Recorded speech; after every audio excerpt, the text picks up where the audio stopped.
Brother Ravi గారి మరిన్ని video updates కొరకు మా యూట్యూబ్ ఛానల్ జేసీఐటీ మినిస్ట్రీస్ ని సబ్స్క్రైబ్ చేసుకోండి, బెల్ బటన్ క్లిక్ చేయండి.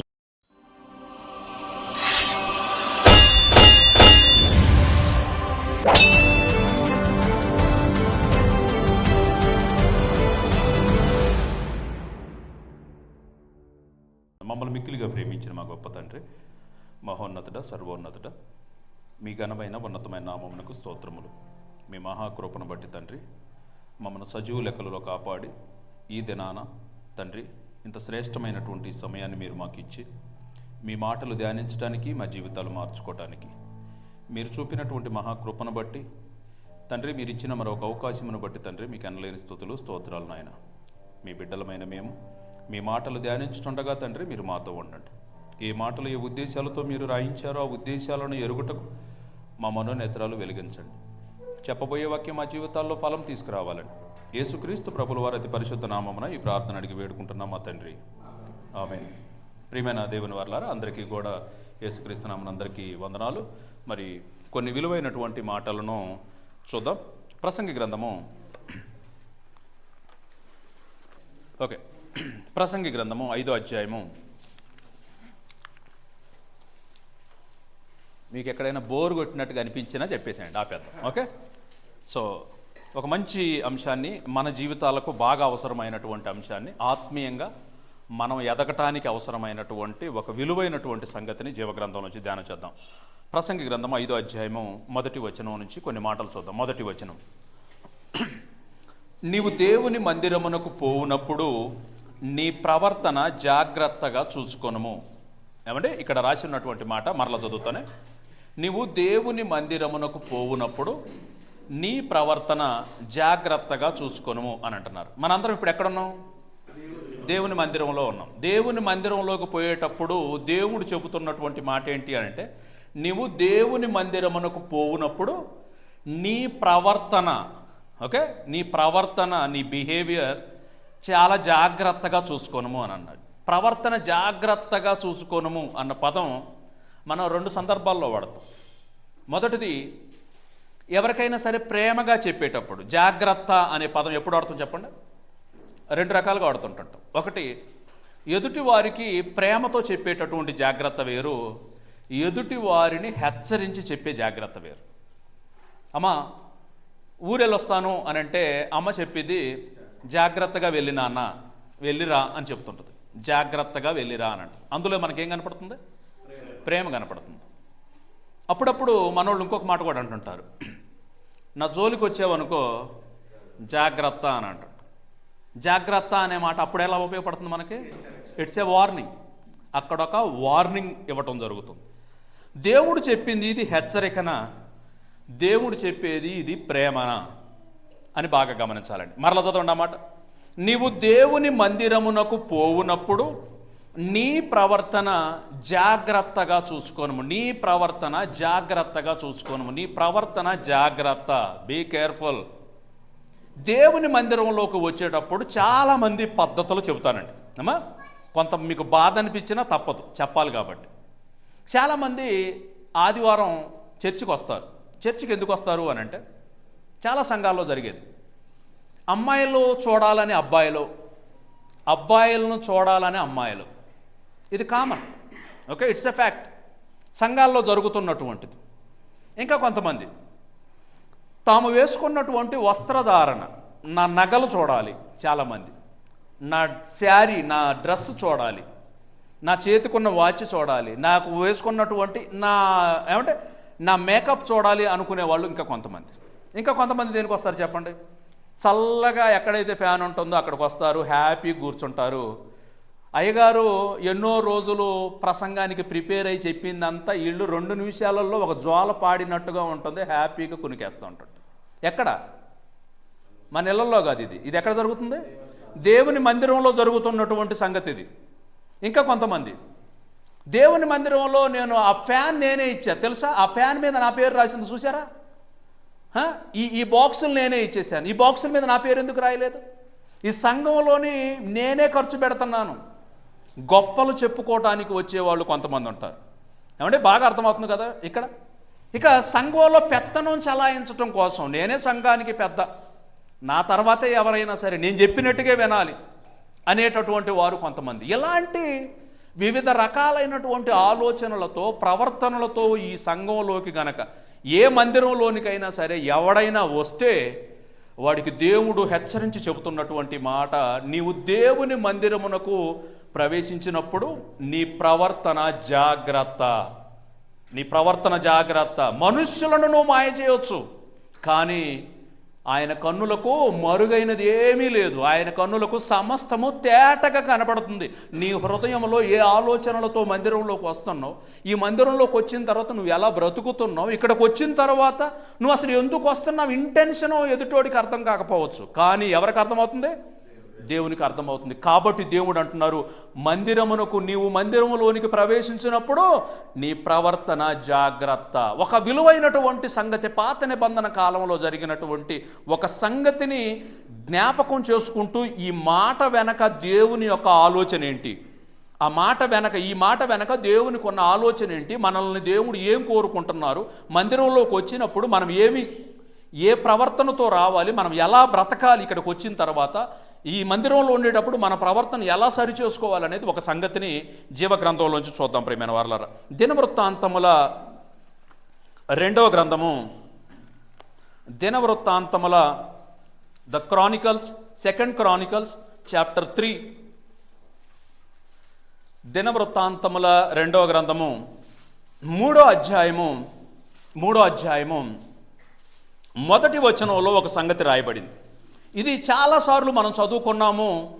ఈ మాట చదవటం ఒక నిమిషమే, కానీ దీని వెనక ఆలోచన, నేను ఈ వచనాన్ని చదివి అర్థం చేసుకోవటం కోసం నాకు 3 నెలలు పట్టిందండి. మీరు నమ్ముతారో నమ్మరు, 3 months ఆ మాట అర్థం చేసుకోవటం కోసం 3 నెలలకు పైగా నేను ఈ ఒక్క వచనాన్ని పట్టుకొని ఆలోచన చేయడం జరిగింది.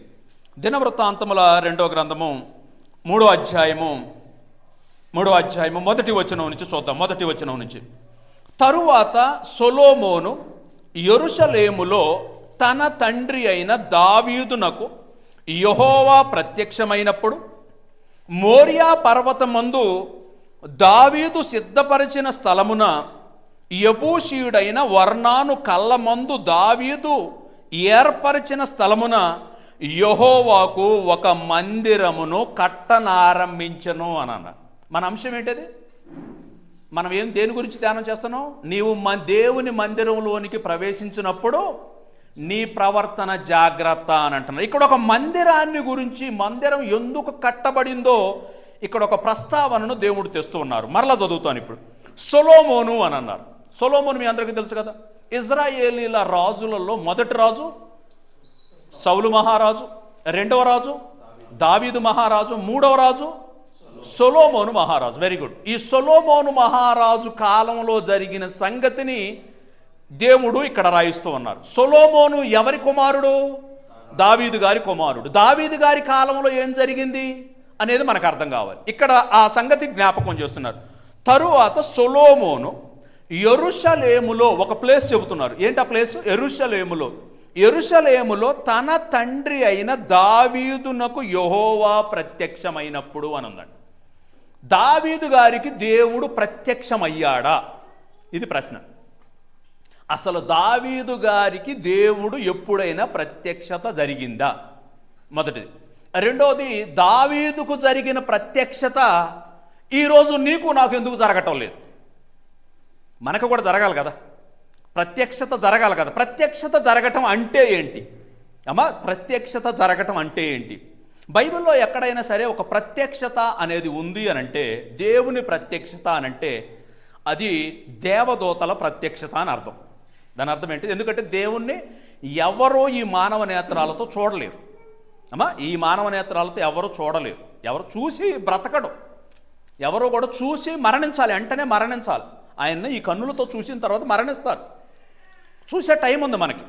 మనం ఈ లోకాన్ని విడిచిపెడతాం, ఆయన సన్నిధిలోకి వెళ్తాం, ఆయన చూస్తాము, ఆయనతో మాట్లాడతాం, అంతా కూడా అది తర్వాత. అక్కడికి సిద్ధపడాలి అంటే ముందు మనం ఇక్కడేం చేయాలో అది బాగా అర్థం చేసుకోవాలి. కనుక ఇక్కడ ఉన్నప్పుడే నేను చూస్తాను అని అంటే చావడానికి సిద్ధమైతే అడగవచ్చు. భూమి మీద అంతా సిద్ధపడిపోయి చనిపోయే ముందు అడిగితే బాగుంటుంది. Very good. కానీ ఇక్కడ దేవుడు దావీదుకు ప్రత్యక్షమయ్యాడు ఎక్కడ? యెరూషలేములో అని అంటున్నారు. ప్రత్యక్షత అవ్వటం అని అంటే ఏంటి అని అంటే, నేను ఇంతకుముందు చెప్పాను కదా, ఆయన ఒక మాట చూస్తారా, యేసు ప్రభుల వారి స్వయంగా చెబుతున్నారు, పరలోకపు తండ్రిని ఎవరు చూడలేదు, ఎవరు కూడా ఆయన స్వరాన్ని వినలేదు అన్నటువంటి యేసు ప్రభుల వారి మాట. యోహాను సువార్త 5వ అధ్యాయము 37వ వచనం చూద్దాం. యోహాను సువార్త, మరలా ఇక్కడికి వచ్చేద్దాం, 5వ అధ్యాయం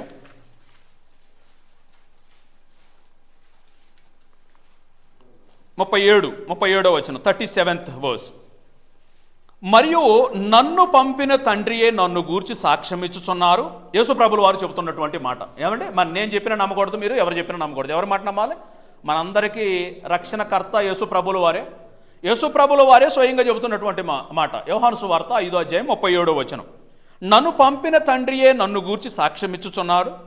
మీరు ఏ కాలమందైనను ఆయన స్వరము వినలేదు, ఆయన స్వరూపము చూడలేదు. ఆయన స్వరం వినలేదంట, ఆయన స్వరూపాన్ని కూడా చూడలేదు అనంట. ఆయన స్వరం వినలేదు, ఆయన స్వరూపాన్ని చూడలేదు. కాబట్టి ఎక్కడైనా సరే దేవుని మాటలు విన్నారు అని అంటే ఎవరు మాట్లాడుతున్నట్టు?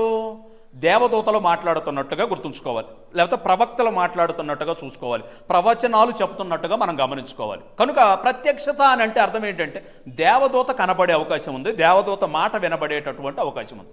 ఎందుకంటే దేవుని స్వరాన్ని ఎవరు వినలేదు, ఎవరు ఆయన స్వరూపాన్ని చూచి ఉండలేదు అని సాక్షాత్తు ఎవరు చెబుతున్నారు? యేసు ప్రభుల వారు చెబుతున్నారు. ఇప్పుడు సొలొమోను కాలంలో జరిగినటువంటి సంగతిని సొలొమోను గారు జ్ఞాపకం చేస్తూ, నా తండ్రి అయిన దావీదు యెరూషలేములో ఉన్నప్పుడు యెహోవా ప్రత్యక్షమయ్యారు అని అంటున్నారు. యెహోవా ప్రత్యక్షమయ్యారు అని అంటున్నారు. అసలు దావీదు కాలంలో ఏం జరిగింది? దావీదు కాలంలో ఏం జరిగింది అని అంటే, మొట్టమొదటిది సౌలు మహారాజు కాలంలో ఒక తప్పు చేశాడు సౌలు. అమాలేకీలను చంపే సౌలు అని అంటే, అమాలేకీయులని చంపకుండా రాజుని పట్టి బంధించి అమాలేకీయుల యొక్క పశువులను, బలిసిన పశువులను తీసుకొని వచ్చి నీకే ఇద్దామని తెచ్చాదేవా అని అన్నాడు. వారి దరిద్రుడా, నేను చెప్పింది ఏంది, నువ్వు చేసింది ఏంది? ఏ అమాలేకీయుడిని అయితే నువ్వు చంపవని నేను చెబితే చంపకుండా తెచ్చుకున్నావో అదే అమాలేకీయుడి చేతిలో నువ్వు చచ్చిపోతావు. కరెక్ట్గా ఎవరి చేతిలో చచ్చిపోయాడు సౌలు? అదే అమాలేకీయుడి చేతిలోని ఆ సైనికుడు అమాలేకీయుడు అతని చేతిలోనే మరణించడం జరిగింది. కనుక దేవుడు ఏదైనా సరే మన జీవితంలో తీసేయి, ఇది వద్దు అని అంటే తీసేయటం మంచిది. అది కనుక తీసేయకుండా ఉంచితే అదే మనకు రేపు మన ప్రాణాల మీదకు వస్తూ ఉంది, దేవుణ్ణి దూరం చేసేటటువంటి పరిస్థితి వస్తుంది. సౌలు తన జీవితంలో చెయ్యకూడని తప్పు చేశాడు, రాజ్యాన్ని కోల్పోయాడు. తరువాత వచ్చినటువంటి దావీదు కాలంలో జరిగినటువంటి సంగతి. దావీదు చాలా గొప్పవాడు. పశువులు కాపరిగా ఉన్నటువంటి, గొర్రెల కాపరిగా ఉన్నటువంటి అతన్ని దేవుడే సాక్షాత్తు దేవుడే మరి రాజుగా పట్టాభిషేకం చేయటం జరిగింది. దావీదు అనగానే దావీదు బ్రతుకులో ఒక తప్పు మనకు కనపడుతుంది. ఏంటో తప్పు చెప్పండి? అందరికీ కూడా కామన్గా ఏలెత్తి చూపించడం బాగా అలవాటు. మన తప్పులు మనకు ఎప్పుడు గుర్తురావు, గుర్తుంచుకోండి. ఎవరి తప్పు గుర్తొచ్చింది? దావీదు అనంగలోనే దావీదు బత్షెబాతో ఒక పాపం చేశాడు. అమ్మా, అలా లెక్కేస్తే మనం ఎన్ని పాపాలు చేసామనేది మనం ఎవరూ మాట్లాడుకోము. ఆయన పాపాన్ని మాత్రం బయటకు చెప్పేస్తూ ఉంటుంటాం. దావీదు చేశాడు కరెక్టే, కానీ దావీదు జీవితంలో కలిగినటువంటి పశ్చాత్తాపం, రిపెంటెన్స్, మారు మనస్సు ఆ రోజు దేవుడి ఎదుట పాదాలను పట్టుకొని బ్రతిమిలాడాడు. అమ్మా, దావీదు చేసింది మహాఘోరమైన తప్పే.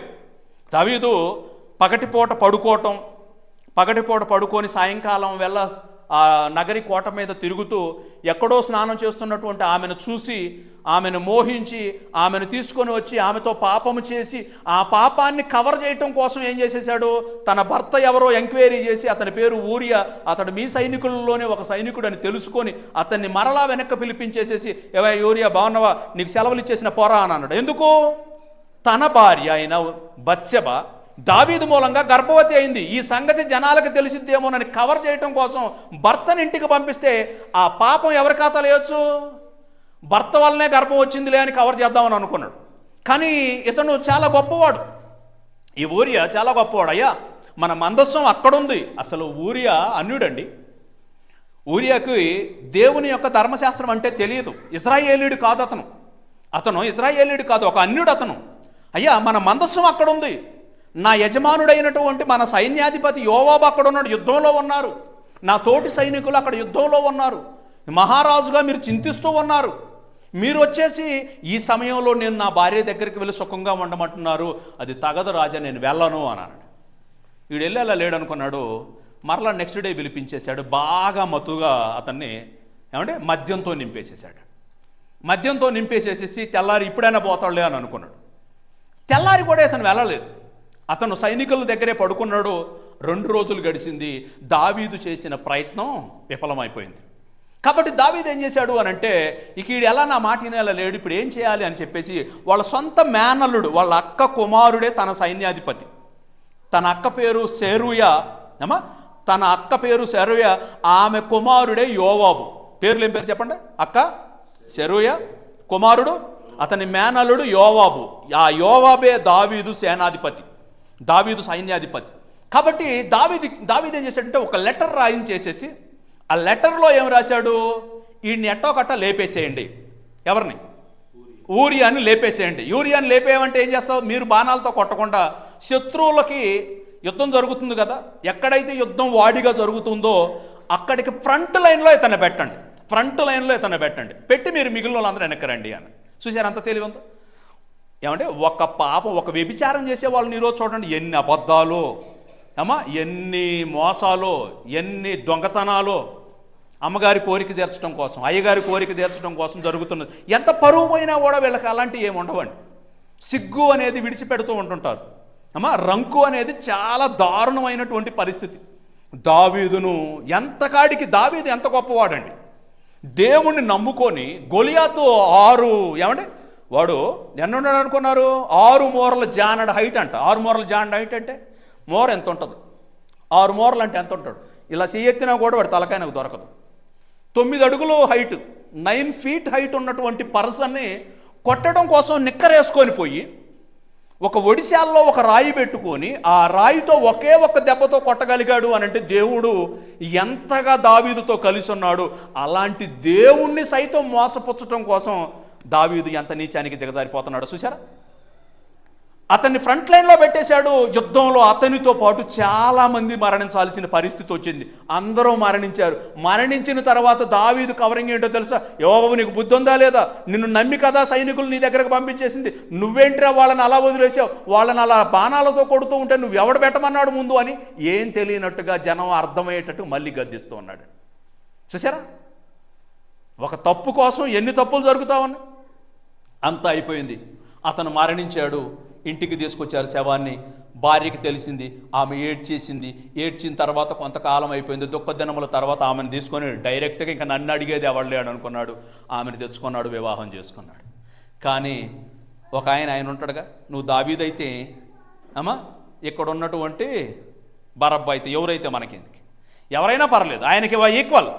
ఒక పాపం చేశారు అని అంటే ఖచ్చితంగా కూడా సేమ్ పనిష్మెంట్ ఉంటుంది. ఆయనకి నచ్చలేదండి, పరలోకంలో ఉన్న తండ్రికి నచ్చలేదు కాబట్టి నాతాను అనేటటువంటి ఒక ప్రవక్తను ఇచ్చి వార్నింగ్ ఇవ్వటం జరిగింది. వార్నింగ్ ఇచ్చిన తర్వాత ఒక మంచి ఉపమానం చెప్పాడు. ఉపమానంలోని దావీదుకు చెప్పగానే దావీదు కోపం వచ్చేసింది. ఎవడా దరిద్రుడు, ఇంత పాపానికి ఒడిగట్టిన వాడెవడో, వాడు నిజంగా కూడా మరణానికి అర్హుడు అని అనగానే ఆ దుర్మార్గుడు నువ్వే.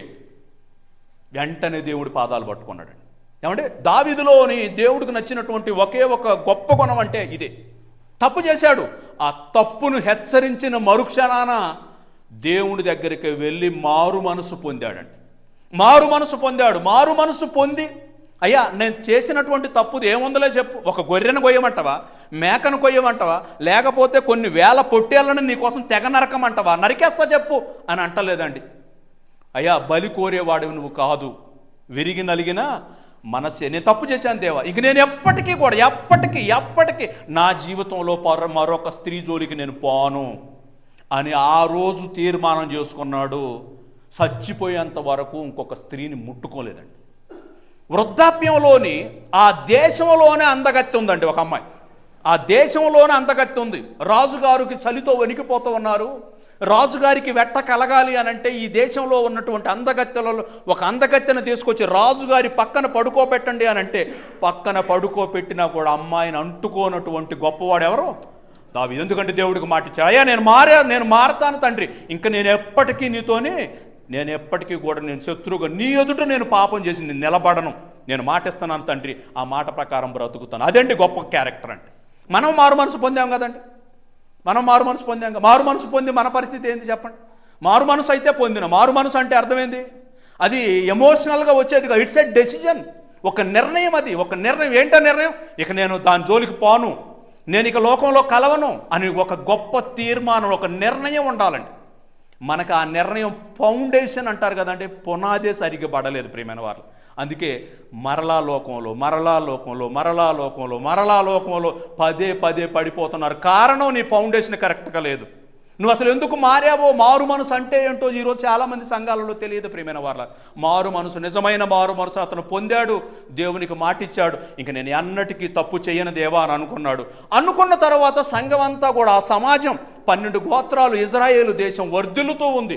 వర్ధిల్లుతున్నటువంటి ఈ సమయంలో దేవుడంటే భయం కలిగి ఉన్నారు. దేవుడు ధర్మశాస్త్రం ప్రకటించబడుతుంది, దేవుడికి పండగలు జరుగుతూ ఉన్నాయి. చక్కగా ఈయన వింటూ ఉన్నాడు. ఈయనతో పాటుగా దేవుని ధర్మశాస్త్రం ప్రపంచం అక్కడ ఉన్నటువంటి ఆ 12 గోత్రాల వారికి వినిపిస్తూ ఉంటే దేవుడు ఈ దేశాన్ని చల్లగా చూస్తున్నటువంటి రోజులవి. ఇవి చేస్తున్న సమయంలో మీరందరూ సంఘంగా దేవుని కోసం బ్రతికితే ఒకడికి నచ్చదు.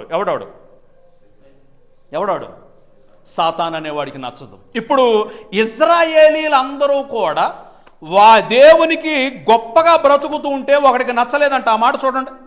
దినవృత్తాంతముల మొదటి గ్రంథం చూద్దాం. ఫస్ట్ క్రానికల్స్, దినవృత్తాంతముల మొదటి గ్రంథము 21వ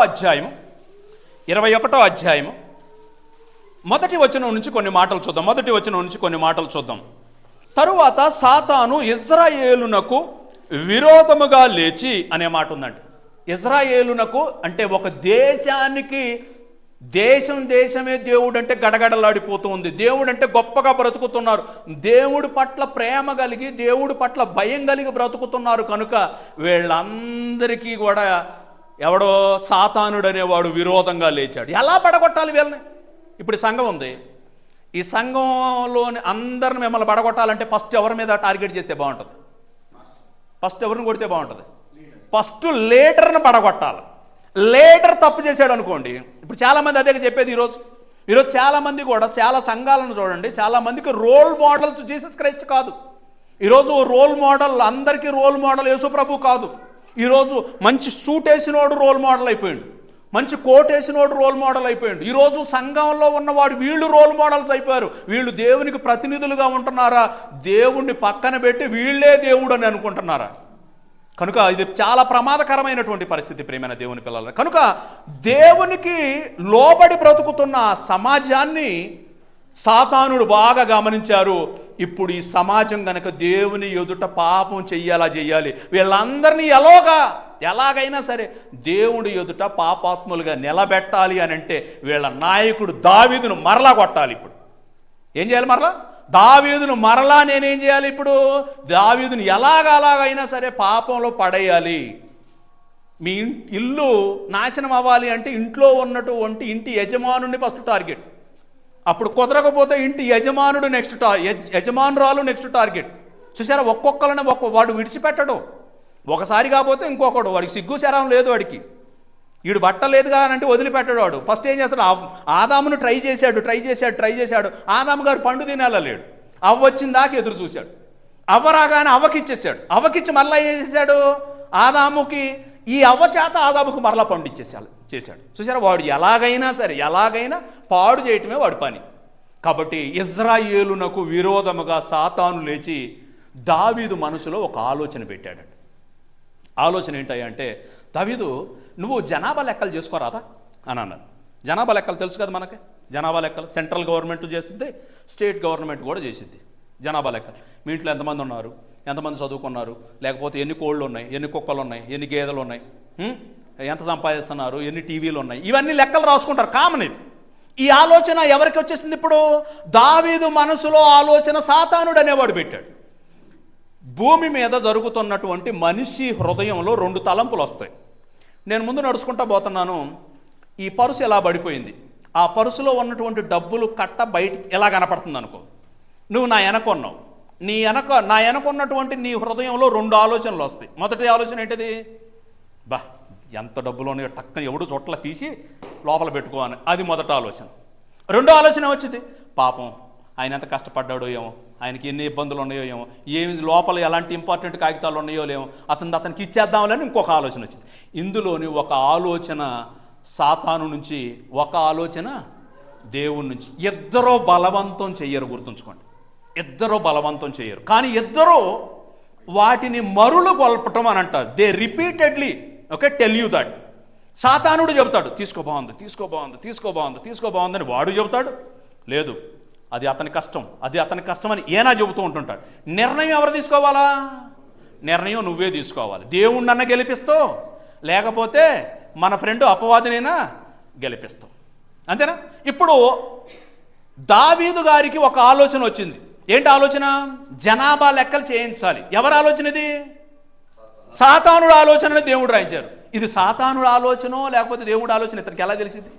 మొత్తం మీద ఇతనికి ఆలోచన రాంగలోనే అతని సేనాధిపతిని పిలిచి, ఇక్కడ నీ దగ్గర ఉన్నటువంటి అధిపతులందరికీ కూడా ఈ ఆజ్ఞను జారీ చేయి.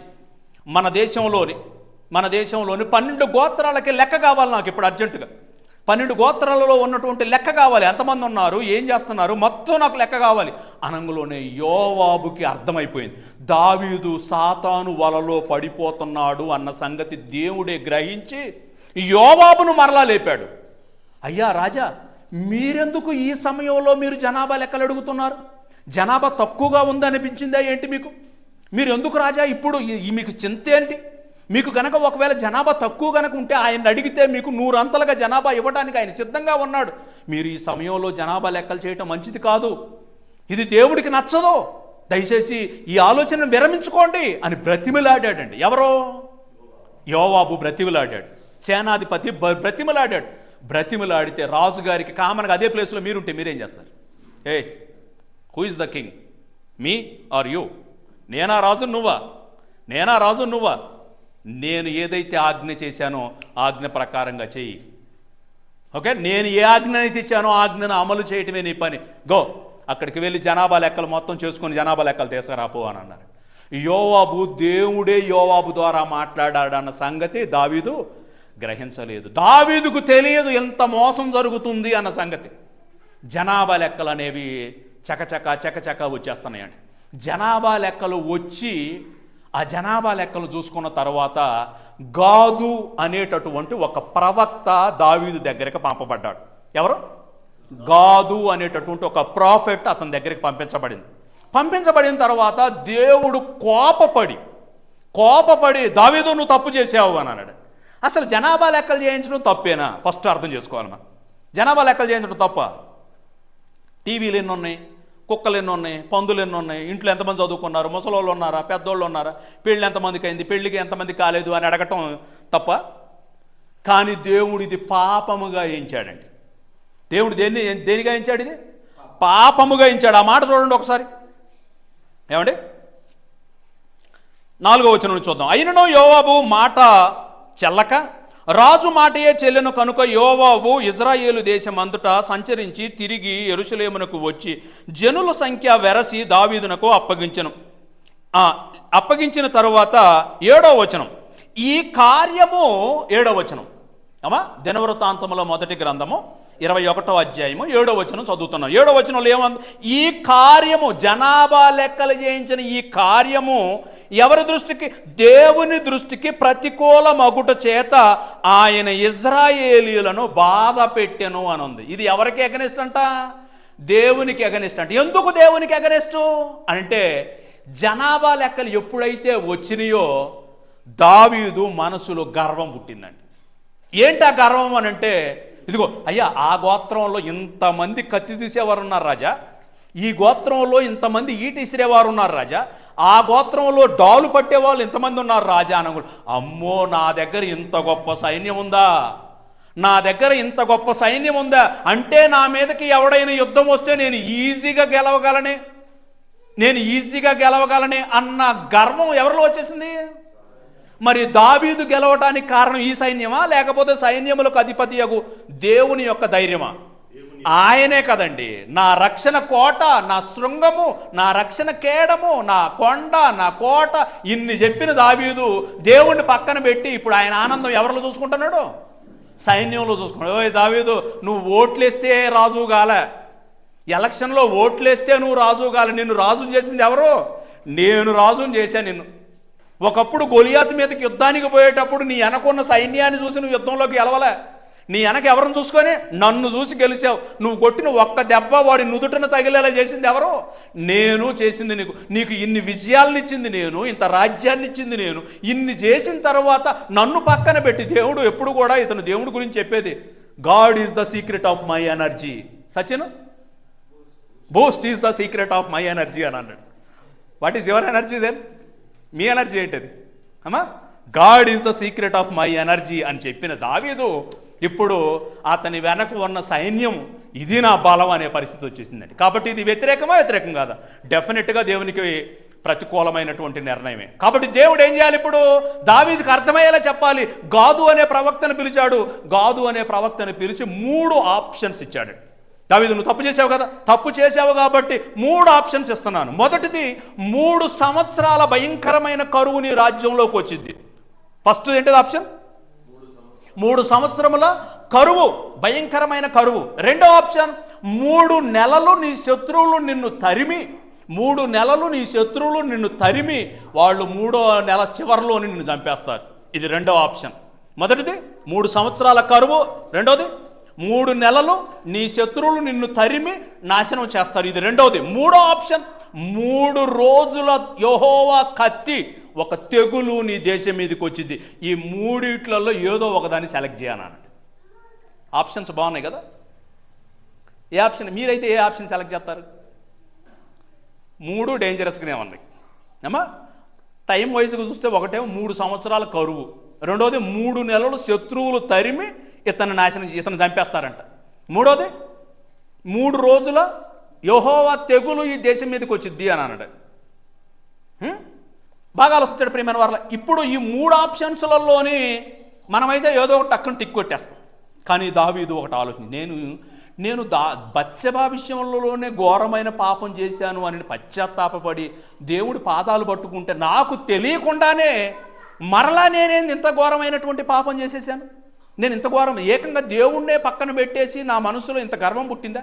నేను ఎంత తప్పు చేశాను దేవా, నిన్ను పక్కన పెట్టుకోనా నేను ఇంత పాపం చేసేసాను అని ఇతను ఆలోచన చేసి 3 సంవత్సరాల కరువు, దేవుడే కరువు ఇస్తే దేవుడే అన్నం పెట్టను అని అంటే, దేవుడే వర్షాన్ని ఇవ్వకుండా పంటలు పండకుండా దేవుడే చేస్తే నేను ఎవడ కాళ్ళు పట్టుకోవాలి?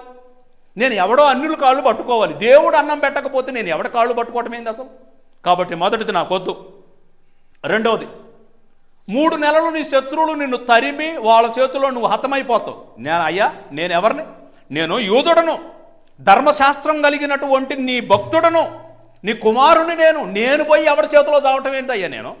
నేను అన్యుడి చేతిలో చావటానికే నేను నిన్ను నమ్ముకుంది. నేను వాడి చేతిలో కూడా చావను. నేను చచ్చిపోయినా పర్వాలేదు, కానీ చచ్చిపోతే నేను నీ చేతిలోనే చచ్చిపోతాను. కానీ యెహోవా కత్తి 3 దినములు ఈ దేశంలో తిరుగుతుందన్న కదా, నేను చనిపోయినా నా ప్రజలు చనిపోయినా ఎవరైనా మీ చేతిలోనే చనిపోవాలి.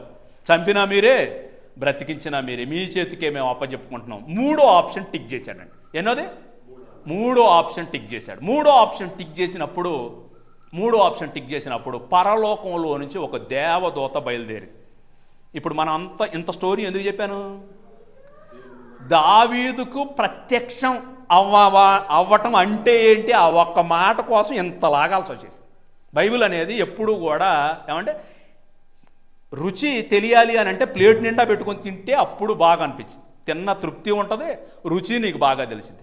ఒక్క మెతుకు తీసుకొని బాలే అని అంటే కుదరదు అమ్మా. ఒక్క మెతుకుతో నీకు ఆకలి తీరదో, నువ్వు రుచిని కూడా దాన్ని కనుగొనలేవు. కడుపు నిండా తినటం మనకి ఎంతైతే ఇంపార్టెంటో దేవుని వాక్యం కూడా అలా తనివితేరా చదివితే అర్థమైతే. 3 ఆప్షన్స్లో ఏది సెలెక్ట్ చేశాడు? 3వ ఆప్షన్ సెలెక్ట్ చేశాడు. అయ్యా 3 రోజుల యెహోవా కత్తి ఈ దేశంలోకి అన్నావు కదా అని. ఆ కత్తి బయలుదేరిన తర్వాత ఎంతమంది చనిపోయారో ఒక్కసారి చూద్దాం ప్రియమైన వాళ్ళ. ఎంతమంది? 70,000 మంది మరణించారంటమ్మా. ఏమండి? ఒకసారి చూద్దాం 12వ వచనం. 3 ఏండ్ల పాటు కరువు కలుగుట, 3 నెలల పాటు నీ శత్రువులు కత్తి చూసి నిన్ను తరుముగా నీవు వారి ఎదుట నిలవలేక నశించిపోవుట, 3 దినముల పాటు యెహోవా దేశమందు యెహోవా కత్తి అనగా తెగులు నిలుచుట చేత యెహోవా దూత ఇశ్రాయేలీల దేశమందంతటా నాశనము కలుగజేయుట అని వీటిలో ఒక దానిని నీవు ఏర్పాటు చేసుకో అని అనగానే మనోడు ఏం చేసేసాడు, మనోడు ఏకంగా మూడో దాన్ని సెలెక్ట్ చేశారు. 70,000 మంది చచ్చిపోయారండి. ఎంతమంది? మనం ఎంతమంది ఉన్నాం? ఇప్పుడు ఈ బజార్ను కనుక 3 శాల్తీలో 4 శాల్తీలో లేచినాయి అనుకోండి, ఎలా ఉంటారు? డిస్కో డ్యాన్స్ పెట్టి డ్యాన్స్ చేస్తుంటారా? ఎట్లుంటుంది సీన్ ఎలా ఉంటుంది చెప్పండి? మన సంఘంలోకి వచ్చే వారి ఇళ్లలోనే ఒక 3 ఫ్యామిలీలు ఒకే రోజున మరణించారు అంటే ఒక్కొక్కళ్ళే ఫ్యామిలీకి ఒక్కళ్ళు చొప్పున 3 చచ్చిపోయారంటే మన పరిస్థితి ఎట్లా ఉంటుంది? సంఘం అల్లడతల్లడైపోద్దండి. ఏమంటే ఏకంగా వారి సమాజంలో 70,000 మంది మరణించారు. 70,000 మంది మరణించారు అని అంటే ఆ 70,000 మంది దేశంలోని మృతులైనప్పుడు ఆ దేశంలో జరిగేటటువంటి ఆర్తనాదాలు ఎలా ఉంటాయో మీరు ఒక్కసారి ఆలోచించండి ప్రియమైన వాళ్ళు. ఒక్కొక్క ఊరు, ఒక్కొక్క పట్టణం, ఒక్కొక్క వీధి అసలు ఏడుపుతో దేశమే అల్లల్లాడిపోతుంది. జనాభా లెక్కలు ఒక్కొక్క సమాచారం దావీదు దగ్గరకు వస్తుంది. అయ్యా, ఆ ఊర్లో ఎంతమంది చనిపోయారు, ఈ ఊర్లో ఎంతమంది చనిపోయారు, ఆ పట్టణంలో ఎంతమంది చనిపోయారు, మొత్తం 70,000 మందికి పైగా చనిపోయారంట అనగానే దావీదు హృదయం తల్లడిల్లిపోయిందండి. దావీదు గిజగిజలాడిపోయాడు. అయ్యో, నేను చేసినటువంటి పాపం మూలంగా, నేను చేసినటువంటి ఈ కార్యం మూలంగా నా ప్రజలలో ఎంతోమంది మరణించారు.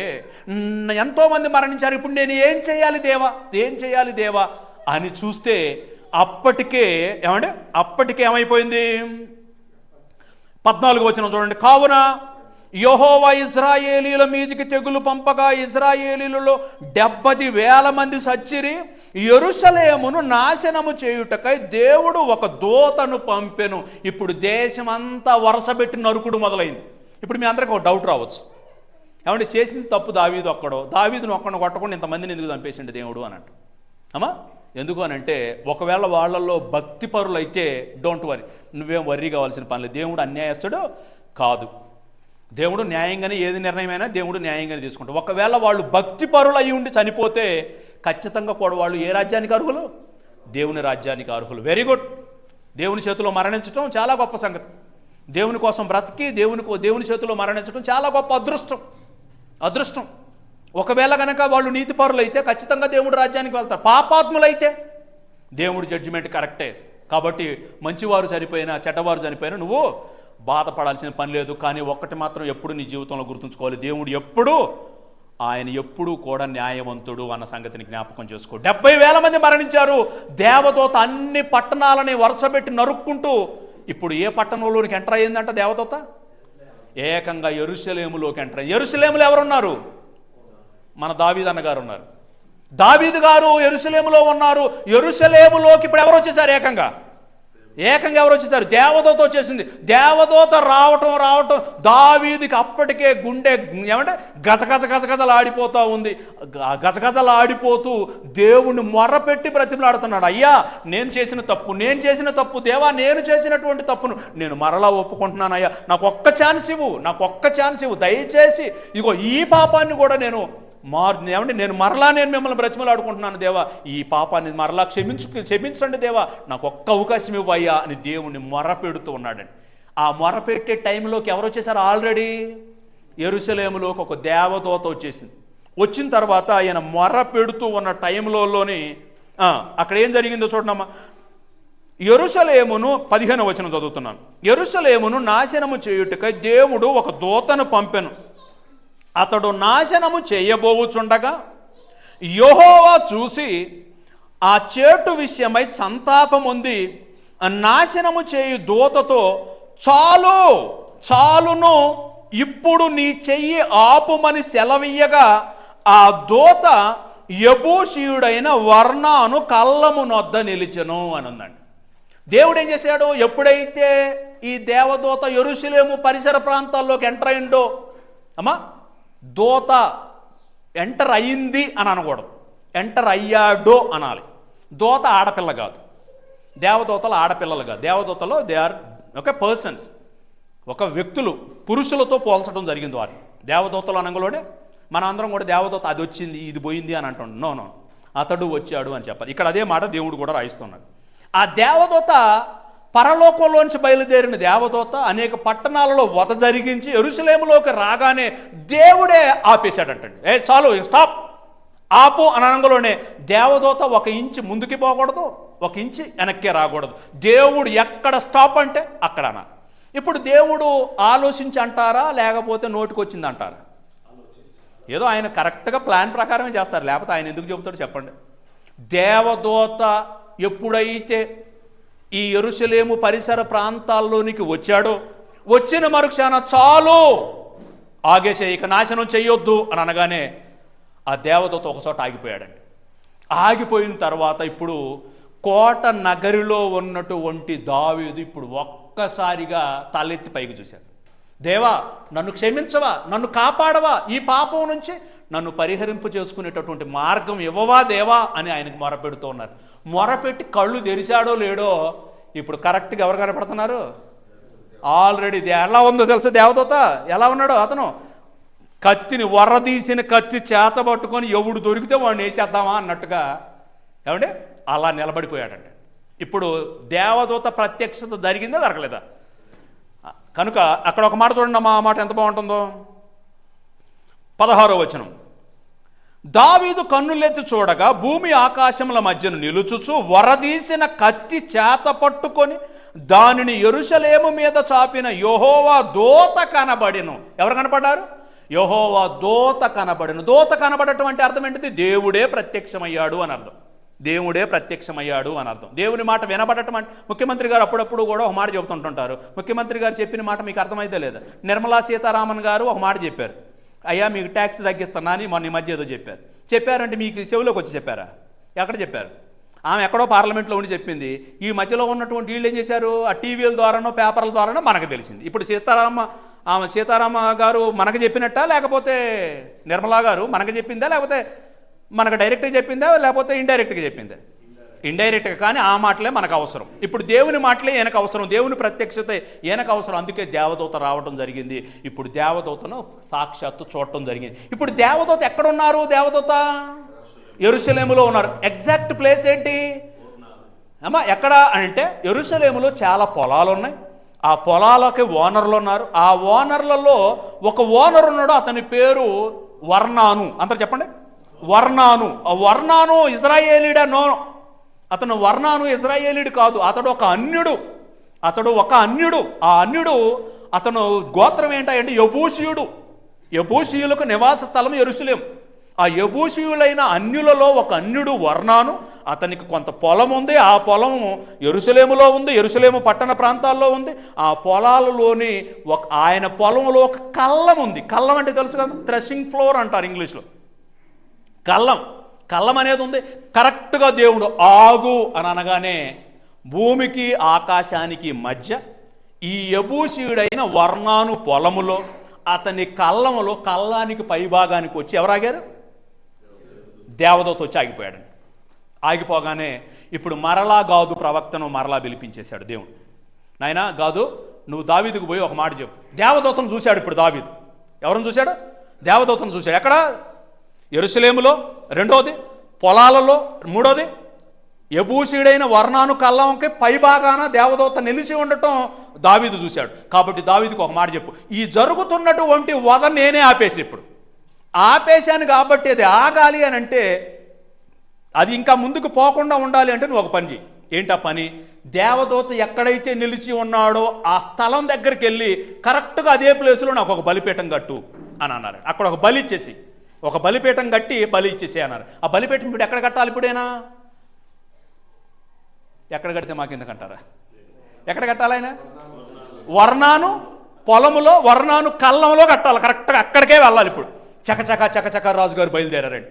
రథాలని అన్ని తీసేసి తొందరగా బయలుదేరంటారు బాబు. మా ఆయన ఎంతమందిని చంపుతాడో, ఎప్పుడు 70,000 మంది చనిపోయారంట.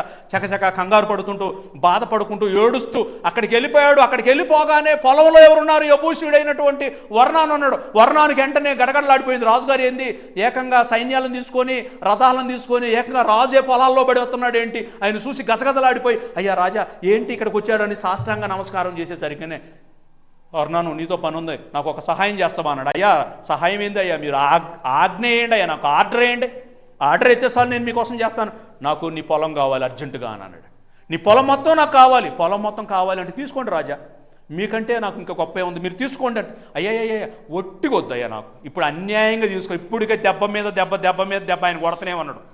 నేను ఇప్పటికి ఆల్రెడీ లోపల ఏడుస్తూ ఉరికి వచ్చిన ఇప్పుడు ఈ టైంలో కనుక నేను అన్యాయంగా వస్తుంది కదా అని చెప్పి నీ దగ్గర లాగేసుకుంటే మళ్ళీ ఎవరు కొడతారు? ఆయన మళ్ళీ ఒక 2 దెబ్బలు కొడతారు. కాబట్టి నాకు అన్యాయంగా వద్దు.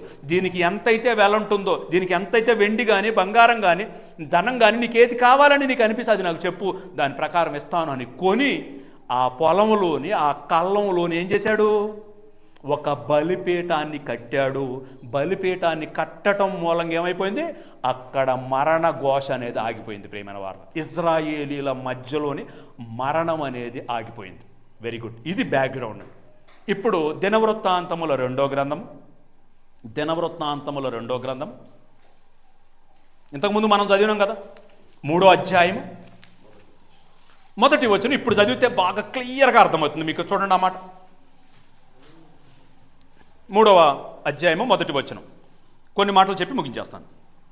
సొలొమోను యెరూషలేములో తన తండ్రి అయిన దావీదునకు యెహోవా ప్రత్యక్షమైనప్పుడు మొరియా పర్వతమందు దావీదు సిద్ధపరిచిన స్థలమున యెబూసీయుడైన వర్నాను కళ్ళమందు. వర్నాను కళ్ళంలో ఇప్పుడు ఏముంది? ఒక బలిపీఠం ఉంది. ఏముంది? ఒక బలిపీఠం ఉంది. ఎందుకు బలిపీఠం కట్టాల్సి వచ్చింది? బలిపీఠం కట్టకపోతే ఇంకా శాల్తీలు లేచిపోతాయి. బలిపీఠం ఎక్కడ కట్టారు? ఇప్పుడు ఏకంగా ఊరు బయట, యెరూషలేముకు ఊరు బయట పొలాలలో ఉన్న కళ్ళంలో అక్కడ ఒక బలిపీఠం కట్టడం జరిగింది. బలిపీఠం అక్కడ కట్టడం వలన ఇప్పుడు ఆ బలిపీఠం కట్టి దావీదు కాలం అయిపోయిందండి. దావీదు మరణించేశాడు.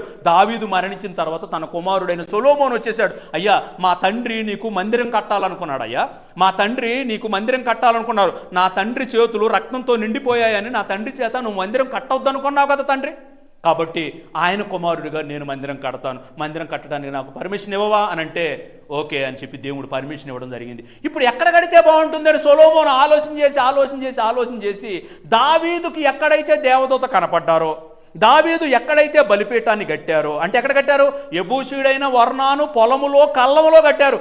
కరెక్ట్గా పునాది అక్కడి నుంచే మొదలు పెడదాము, యెరూషలేము మందిరం ఆ పొలాలలో కట్టాలి అని నిర్ణయించాడంటే. ఎక్కడ? మందిరం. ఇప్పుడు మిమ్మల్ని అందరూ ఒక మాట అడుగుతాను, ఓకే? ఎక్కడ మందిరం కట్టబడింది? పొలంలో కట్టబడింది. మందిరం ఎక్కడ కట్టబడింది? కళ్ళంలో కట్టబడింది. ఒకనాడు కళ్ళము ఆ తర్వాత కాలంలో మందిరంగా మార్చబడింది. ఒకనాడు కళ్ళము ఆ తర్వాత కాలంలోనే మందిరంగా మార్చబడింది. కళ్ళంలో ఏం జరిగింది? కళ్ళంలో ఏం జరుగుతుంది? జనరల్గా థ్రెషింగ్ ఫ్లోర్ అంటారు. మన వాళ్ళందరూ కూడా వరి కళ్ళాలు మీరు చూసి ఉంటారు కదా అమ్మా. వరి పంటను కోసినప్పుడు మనోళ్ళు ఏం చేస్తారంటే ఆ పనలన్నీ కోసి ఆ పనలన్నింటినీ కూడా ఎండబెట్టి, ఇప్పుడంటే మిషన్లు వచ్చినాయి, ఒకప్పుడు మిషన్లు లేనప్పుడు ఇది జరుగుతున్నటువంటిది.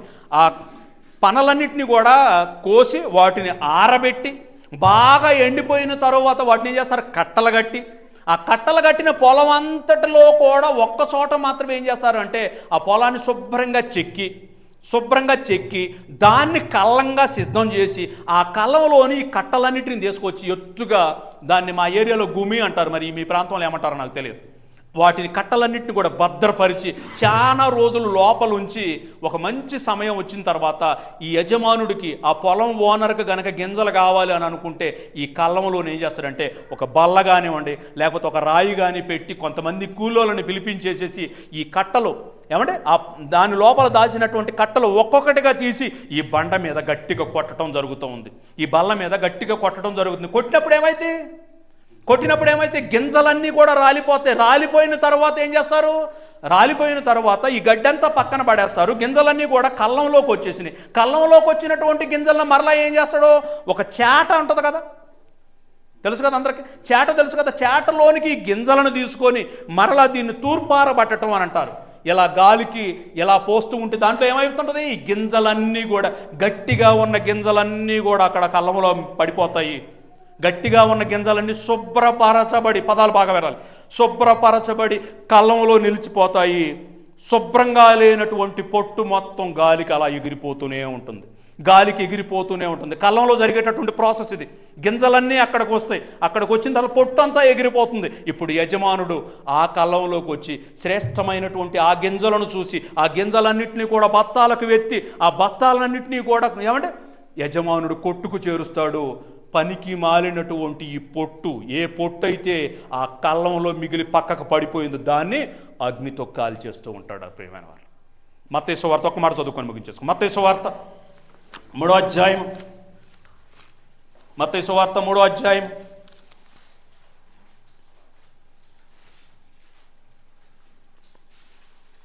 12వ వచనం, ఆయన చేట, మత్తయి సువార్త 3వ అధ్యాయం 12వ వచనం, ఆయన చేట, దేవుని దగ్గర కూడా ఒక చేట ఉందంటండి. అమ్మా, మనకి కళ్ళంలో చేటలోకి ఏమొస్తున్నాయి? గింజలు వస్తున్నాయి. గింజలు శ్రేష్టమైన గింజలు కావాలా, పనికి మాలిన గింజలు కావాలా? శ్రేష్టమైన గింజలు అయితేనే యజమానుడు కావాలి, నీకు కావాలి, నాకు కావాలి. పనికి మాలిన పొట్టు ఎక్కడ పడేయాలి? పందులకు కానీ లేకపోతే అగ్నితో కాల్చడానికి మాత్రమే అది పనికి వచ్చింది. కనుక ఇప్పుడు కళ్ళంలోకి వచ్చిన గింజ శుభ్రపరచబడి ఎలాగైతే యజమానుడు కొట్టుకు చేర్చాలో ఆ కళ్ళాన్ని దేవుడు మందిరంగా మార్చి నిన్ను నన్ను అదే కళ్ళమైనటువంటి దేవుని కళ్ళమైనటువంటి ఈ మందిరంలోనికి తీసుకొని వచ్చి నిన్ను నన్ను శుభ్రపరచడం కోసమే దేవుని వాక్యం ద్వారా నిన్ను దినదినము హెచ్చరిస్తూనే ఉన్నాడు. నీ హృదయంలో ఉన్నటువంటి కల్మషం, నీ హృదయంలో ఉన్న చెత్త, నీ హృదయంలో ఉన్నటువంటి ప్రతిదీ కూడా ఈ మాటలకు కొట్టుకొని పోయి నువ్వు ఎలా ఉండాలి? ఒక గింజ, శ్రేష్టమైనటువంటి గింజగా కళ్ళంలో ఎలాగైతే మిగిలిపోతుందో సంఘంలోకి వచ్చినటువంటి నువ్వు దినదినము కూడా ఎలా అయిపోవాలి? శ్రేష్టమైనటువంటి గింజగా, యజమానుడు కొట్టుకు చేరేటటువంటి గింజగా, అంటే పరిశుద్ధత అనేది నీలోనికి రావాలండి. ఒకవేళ గనక ఎన్ని సంవత్సరాలైనా సరే సంఘంలోనికి, మందిరంలోనికి వచ్చి నువ్వు ఆ చెత్తలాగానే మిగిలిపోయి ఉంటే దేవుడు అంటున్నాడు, ఒరే నాయన, నీ గింజలను చేటలో ఎగరేయటం నీకు తెలుసు, నిన్ను నా చేటలో ఎగరేయటం నాకు తెలుసు. కాబట్టి ఆయన చేట, ఇప్పుడు ఆ మాట చదవండి, ఆయన చేట ఆయన చేతిలో ఉన్నది, ఆయన తన కళ్ళమును, ఆయన కళ్ళం ఏంటది? మీరు కూర్చున్నటువంటి ఈ మందిరమే ప్రియమైన దేవుని పిల్లలు. ఈ మందిరంలో కూర్చున్నావు, నువ్వు కూర్చున్నటువంటి నిన్ను శుభ్రం చేయటం కోసమే. మాకేం పని అండి చెప్పండి? మాకు భార్య పిల్లలు లేరా? లేకపోతే మాకు ఉద్యోగాలు లేవా? లేకపోతే మాకు డబ్బులు లేవా? మాకు తినడానికి తిండి లేదా? అయినా సరే ఇక్కడికి వచ్చేసి ఎందుకు గంటల తరబడి వాగుతున్నాం చెప్పండి? నేను సాఫ్ట్వేర్ ఇంజనీర్ని.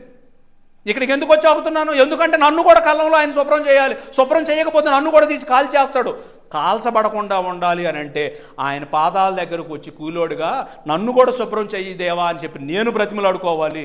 నా ద్వారా మిమ్మల్ని శుభ్రం చేయాలనుకున్నాడు, ఇంకొకరి ద్వారా నన్ను శుభ్రం చేయాలనుకుంటున్నారు. మనందరం కూడా దేవుని ఎదుట పరిశుభ్రపరచబడి పరిశుద్ధతను సంతరించుకొని పరిశుద్ధమైన జీవితాన్ని కలిగి ఈ సంఘంలోకి వచ్చినటువంటి నీ జీవితంలో పాపం ఒక్కొక్కటి దూరం అయిపోవాలండి.